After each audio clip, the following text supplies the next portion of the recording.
চিৎকারের চেয়ে নিস্তব্ধতার ভাষা অনেক তীব্র। চুপ থাকলে পৃথিবী নিজেই অনেক কিছুর সমাধান করে দেয়। ধৈর্যের পরীক্ষায় উত্তীর্ণ হলে প্রকৃতি তার এমন জবাব দেয় যা আপনি কল্পনাও করেননি। তো হ্যালো এভরিওয়ান, আসসালামু আলাইকুম। কেমন আছেন সবাই? আশা করছি যে যেখান থেকে আমার ভিডিওটা দেখছেন আল্লাহর অশেষ রহমতে সবাই ভালোই আছেন। আলহামদুলিল্লাহ, আমরাও ভালো আছি। তো আমি প্রতিদিনের মতো আজকেও এসেছি গ্রামের কিছু বাস্তব চিত্র তুলে ধরতে। আশা করছি আপনাদের কাছে ভালো লাগবে। তার আগে আপনাদের কাছে একটা রিকোয়েস্ট, যারা ভিডিওটা দেখা শুরু করেছেন প্লিজ ভিডিওটাতে একটা লাইক দিয়ে দিবেন, কারণ আপনাদের এই ছোট্ট একটা লাইক আমার ভিডিওটা আরো অনেকের নিকট পৌঁছায় দিতে সাহায্য করবে আর আমাকে পরবর্তী ভিডিও বানানোর অনুপ্রেরণা যোগাবে। তাই বলছি একটু কষ্ট করে হলো প্লিজ একটা লাইক দিয়ে দিবেন। তো আজকে আমি আমার জীবনের বা সমাজের কিছু চরম বাস্তব কথা আপনাদের সাথে শেয়ার করতে চাই। আশা করছি ভিডিওটা না টেনে আমার কষ্টের কথাগুলো শোনার চেষ্টা করবেন। তো আমার ভিডিও যারা শুরু থেকে দেখেছেন তারা হয়তোবা জানেন যে আমি যে এখানে বাড়ি করছি এই জায়গাটা একেবারে নির্জন ছিল, বসবাসের কোনো উপযোগী ছিল না। কতটা কষ্টে থাকলে মানুষ এমন একটা নিধুয়া পাথরে বাড়ি করার সিদ্ধান্ত নেয়। এখানে দুই দিকেই কবরস্থান আর একদিকে শ্মশান ঘাট, তবু আমরা মনের সাহসে এই জায়গায় বাড়ি করে আসি। সেটা না হয় বাদ দিলাম, যেটা বলতে চাচ্ছি আপনাদেরকে, আমরা কিন্তু ঢাকা থেকে যখন গ্রামে আসছিলাম বলতে গেলে একেবারেই শূন্য হাতে।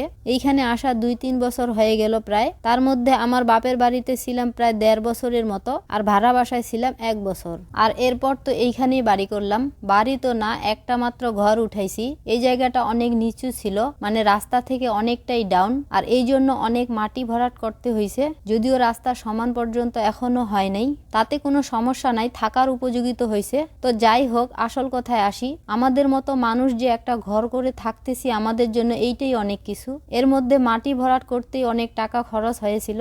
একটা মুরগি কেনার মতো টাকা ছিল না আমাদের কাছে, কিন্তু মানুষ সেটা বুঝে না। মানুষ এমন শুরু করছিল যে নতুন বাড়ি করছি, মিলাদ করতেই হবে। এখনো কেন মিলাদ করি না? মানুষ শুধু জানে নতুন কিছু করলে, মানে বাড়ি, দোকান বা কোনো প্রতিষ্ঠান চালু করলে মিলাদ করতেই হয়, তা না হলে নাকি বিপদ হয়। আচ্ছা আপনারাই বলেন তো, মিলাদ কি কখনো বিপদ থেকে রক্ষা করতে পারে যদি না বান্দা আল্লাহর দেওয়া সঠিক হাদিস কুরআন মেনে চলে? তো আমি এখানে বাড়ি করার পর সবাই মিলাদ খাওয়া নিয়ে ব্যস্ত। কেউ বলে না যে নামাজ পড়ছো কিনা, কেউ বলে না যে ঘরে প্রবেশ করার সময় কোন দোয়া পড়তে হয়, কেউ একদিন এসে পাহারা দিল না যে অন্ধকারের মধ্যে তোমাদের ভয় লাগতেছে কিনা, কেউ বলে না যে আজকে খাইছো কিনা। কি রে ভাই, আমারও তো 10টা মানুষকে খাওয়াইতে মন চায় নাকি? তো তার আগে আমার সামর্থ্য থাকা লাগবে না?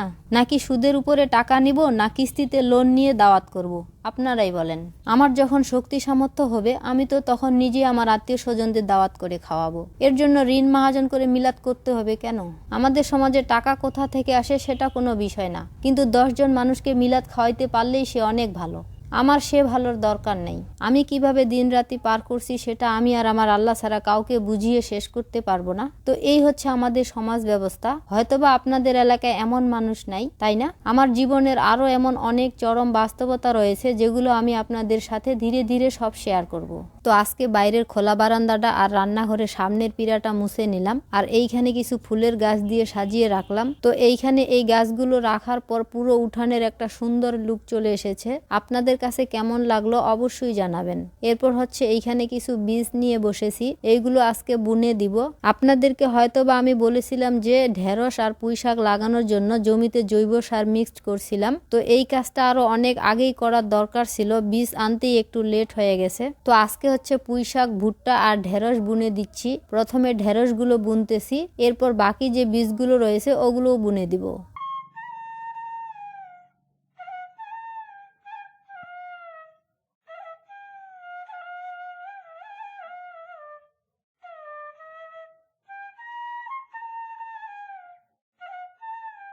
এখন চলে এসেছি গ্রামবাসী এক ভাস্তির বিয়ের দাওয়াত খাইতে। আজকেও খান সাহেব আগেই খেয়ে চলে গেছে। যেহেতু আমার বাড়িতে থাকার মতো কেউ নেই, এই জন্য কোথাও দুইজনে একসাথে যাইতে পারি না। কোথাও গেলে একজনকে বাড়িতেই থাকতে হয়। আর আমি এখন আসলাম, এসে দেখি আমাদের বাড়ির, মানে আমার বাপের বাড়ির সব লোক একসাথে এখানে। দেখে তো ভালোই লাগলো। তো এতক্ষণ যারা আমার ভিডিওটা ধৈর্য সহকারে দেখতেছেন আপনাকে জানাই অসংখ্য ধন্যবাদ। যদি আমার আজকের ভিডিওটা আপনাদের কাছে ভালো লেগে থাকে তাহলে প্লিজ চ্যানেলটা সাবস্ক্রাইব করে আমার এই ছোট্ট পরিবারের সদস্য হতে পারেন। আজ এই পর্যন্তই, পরবর্তী ভিডিও নিয়ে নাও আসতে পারি, কারণ নিঃশ্বাসের কোনো গ্যারেন্টি নাই। সবাই ভালো থাকবেন আর আমাদের জন্য দোয়া করবেন। আল্লাহ হাফেজ।